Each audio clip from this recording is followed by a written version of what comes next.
Hi everyone and welcome to another video. This video is going to be something I've kind of seen trending because it's Pride Month. We've seen a lot of female bisexual singers coming out with boyfriends. You can think of Fletcher, Billie Eilish and Jojo Siwa. Although these women have always said that they're bisexual, they're getting a lot of backlash for having boyfriends, and I thought as a bisexual person myself who is in a relationship with a man, I could maybe give you some insight onto this, on why it's happening, why people think that it's harmful to the LGBT community, especially the lesbian community, just have a wider conversational video discussing this. So to give you guys a little bit of a background, I'm going to show you a video by Ofidoki. I'll tell you my thoughts.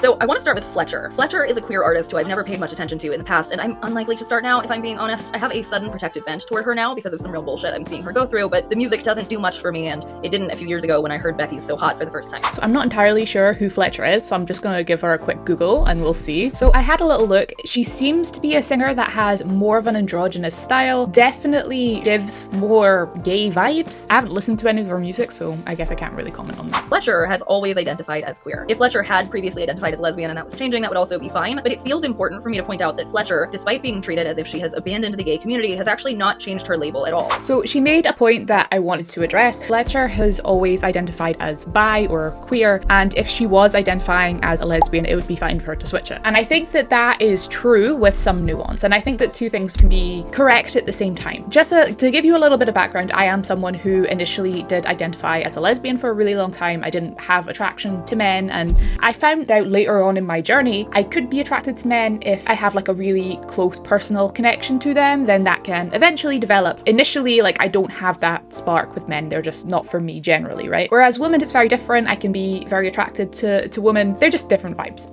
By the by, I'm trying to demonstrate that I have personal experience with this kind of dynamic. It is fine to do that, it's fine, find yourself. However, I believe that it is also really important to identify where this can do harms to lesbians specifically, and I think that this is also true. Lesbians have always had this stigma around them that, oh, you just haven't found the right man, or you just haven't tried the right piece, and you should just try it and then you'll like it. And this was rhetoric that even I heard when I was dating my girlfriend of 4 years. People would tell me to just go out, have a one-night stand and see if I liked it. The conversations around it were very gross, and I think that it's important to realize that lesbians do have that kind of rhetoric levied against them. So it can be harmful when someone who has built off a career of their sexuality being skewed towards same-sex attraction, then changing that. What it does is it's a confirmation bias. So now all those people who are in my life who told me that I just needed to try being with a man and see if I liked it, now feel vindicated in that response because I'm now dating a man. It can be very harmful because the next lesbian that they meet, they'll be like, oh yeah, I knew someone who said they were a lesbian, and then they changed 6 years down the line. So I don't necessarily completely disagree with the rhetoric that bisexual women can do harm to lesbians in particular, not necessarily the LGBT community, but lesbians in particular, because a lot of people think that lesbians just aren't real. If you're a woman, then you have to like a man, or you have to have a man part for it to be real, and that's not true, because gay men don't get this kind of stigma against them where people are like, oh yeah, how can they be happy and fulfilled because it's two men? But for some reason when it's two women, people suddenly feel like they're valid in having an opinion that it's not real. Like,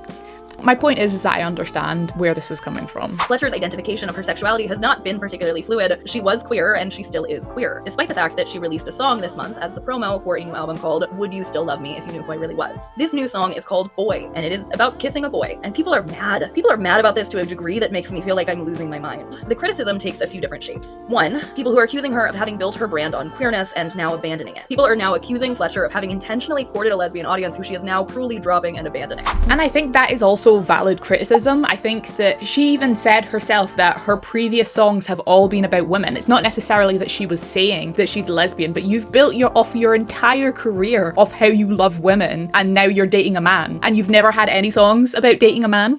I don't necessarily think that it's a nice thing, right? If you're going to carefully curate your career to skew a particular way or have a particular lens, you can't then be upset when your personal life doesn't match up with what you've created and people are upset about it. Imagine if I sat here, I was like one of these red pill content creators who constantly bashed single mums, and then you find out that I'm a single mum. It doesn't make sense logically, right? It doesn't make sense. I mean, on paper, does it make sense? Yes, it makes sense. She's bisexual, she likes both. But you can't be mad at your fans for noticing a pattern in the music that you're creating, and then when your personal life deviates from that pattern, people are mad about it. it's just going to be what it is. Fletcher was not identifying as a lesbian. If a bunch of lesbians liked her work and related to the fact that they were about women, and now they think that every song they previously liked is retroactively ruined because there's also a song that exists about kissing a boy, those lesbians have some things they need to work through. I'm sorry. So my stance on that hasn't changed especially. But I am going to move on from her video, and I'm just going to have more of a conversation with you about my personal thoughts and feelings. And one thing that I really wanted to address is why a lot of bisexuals end up being with men rather than being with women. And I think that this is a phenomenon that we see happen quite frequently, and there are a couple of reasons why I think that this is happening, but I will tell you what's true for me and what's true for a lot of other bisexuals that I've talked to who have also dated women. I'll get the obvious one out of the way first, is that men are just more available. People who think that dating women is easier than dating men, I have news for you. Have you ever tried to get a girl to go on a date with you? It is like a minefield of trying to say the right thing, trying to act interested enough, but not too interested. You're trying to make plans, but you're not trying to seem too eager. And then, you know, maybe you make plans and then she blows you off. Like, it's literally so much work to get a girl to go on a date with you. And men, they'll just be like, you seem fine, let's go out. So no, dating women is not easy. It can be a lot harder to find someone who's not only attracted to women, but also you are attracted to and they are attracted to you. We can see a lot in more straight media how there's a lot of songs about heartbreak and struggling to find the one. You can imagine that is exemplified when most of the population do not have same-sex attraction. So it can be very difficult to find someone that you're willing to be with, they're willing to be with you, and they have same-sex attraction. So it just means that if you're a bisexual, you are more likely going to find a man that fits the first two criteria of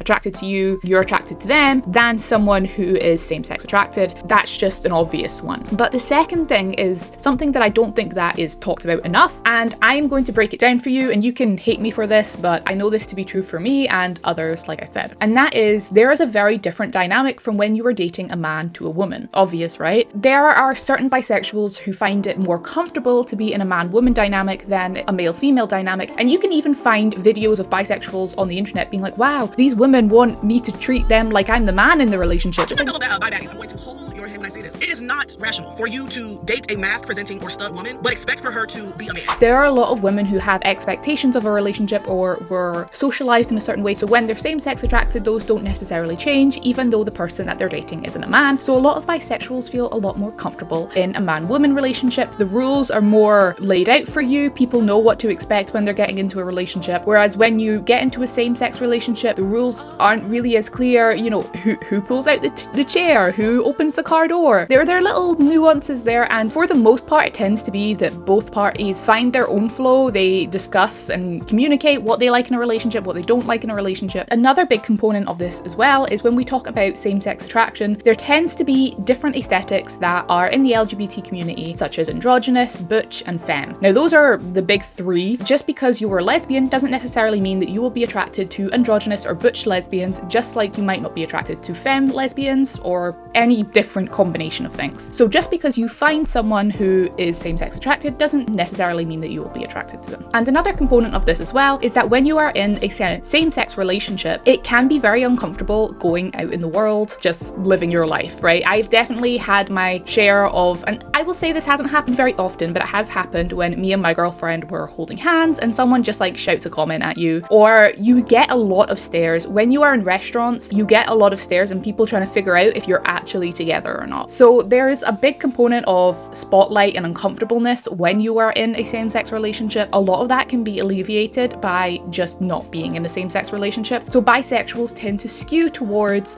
not wanting a same-sex relationship. Even if they do want that experience, they just tend to not get into one. It just tends to be what happens, right? Do I think this is necessarily biphobia? I don't really think there is such thing as a biphobia. I think that biphobia is a term that people use to shame lesbians because they don't like that lesbians have valid concerns about how the bisexual community affects how people perceive lesbians. And like I said, I identified as lesbian for a really long time. I think it was like over 6 years, probably even longer than that. But like I said earlier, adds to this stigma that lesbians really aren't real and all lesbians will settle down with a man eventually. That in itself is harmful. So when bisexual women choose a man, especially when they've built off their careers of loving and wanting to date women, then yes, it can be harmful to lesbians. And I think that it's fine to acknowledge that. But I don't think that it's biphobia. Like I said, I think that's just a term used to shame lesbians into thinking that their concerns aren't real, essentially. Now, when it comes to things like Billie Eilish kissing a man and whether that is acceptable or external. I honestly think that the rhetoric behind it is all very silly. Celebrities' personal lives are not a political movement. They are going to act and behave in ways that feel right to them, and as the public, we feel like we have some sort of justification in judging them for it because we have our own ideas and personal biases of how we want these celebrities to behave, and when they're not the perfect political figure, suddenly we're upset about it. But we have to remember that these are real people. People need to find their way in life, and a lot of these artists are young. I don't know about Fletcher, but Jojo Siwa and Billie Eilish are still very young. They have a lot of life left to live. I feel like as a public, we need to be just a bit more live and let live. Just because you have a favorite artist doesn't mean that they have to be dating the same sex for you to like them or to relate to their music. And another thing that I wanted to address just while we're in the room, right, is I also don't like a lot of this discourse that people are saying that, oh, because these women are dating men, it's some sort of left-wing agenda to hate men.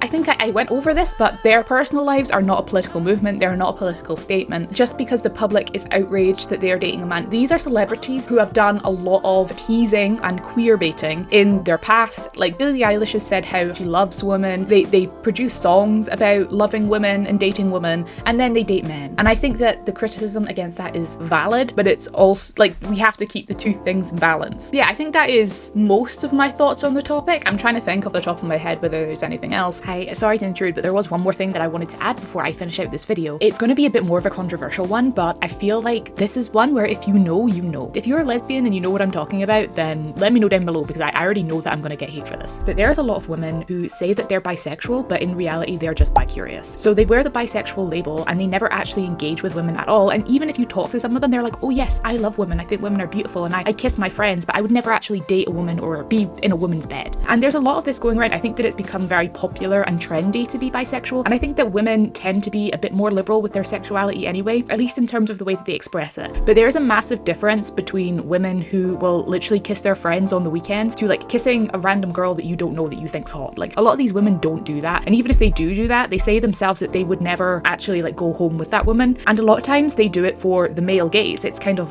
like, oh, you know, look at me, and I feel like you get what I mean. I don't need to go deeper into that, but this is where a lot of the stigma also comes from, and there's a lot of lesbians who actually just won't date bisexual people at all because they don't know what they're getting. It is very much luck of the draw. Is this bisexual woman actually into women that actually want to date me, or does she want to string me along to claim the bisexual label but she doesn't actually plan on going any further with me? Is she wasting my time, or does she really prefer men and eventually she's going to leave me for a man? And I think that these are all things that are really important to talk about when we're discussing bisexuality, because there are people who are truly bisexual and then there are people who are bi-curious, and I don't think there's necessarily anything wrong with trying to find your sexuality and maybe trying different labels on. But the problem is that these people present themselves as true bisexuals. Like they really do love both genders when they don't love both genders equally. They're using one gender to gain social credit and then they actually date the other gender. And I think that that's also what we see in some of these celebrities sometimes. They go through a phase of being really bi-curious, so then they adopt the bisexual label, and then when they go back on that label and change, it's seen that, well, if they can change and they can change and revert back to men, like men almost, it's going to be difficult to say this, but to more of the straight people or the people who aren't actually lesbians, there is this idea that the male gender, they are the gender that actually has real intimate times because there's an additional part, right? And that part is necessary for real intimate times. And a lot of people won't admit to this internal bias that they have, but it is an internal bias that a lot of people have. If you actually talk to people, a lot of people still don't think that lesbianism is actually real. Even when you talk to men, you hear a lot of cope talking about additional things that you can purchase that is similar to this part, and they equate that to the same thing as being with a man when they're really fundamentally different. It's really hard to explain without getting more explicit into the interactions of being with a man and being with a woman. But believe me when I say lesbians can very much still be lesbians and not attracted to men while buying these additional tools. I could go more into like these really intricate social dynamics that a lot of people really struggle to put into words. And even like when I'm sitting here thinking of it from my brain to you, I'm like, well, how do I explain this? Because it's so complicated. There's so many different variables and nuances. I can't just say a said statement and be like, oh, everyone thinks like this, because then it feels like I'm painting everyone with the same brush when I'm not. Hopefully you guys can understand that little bit that I've sprinkled in. It's one of those ones where if you get it, you get it, but a lot of people won't. So I understand I might get some flack for that,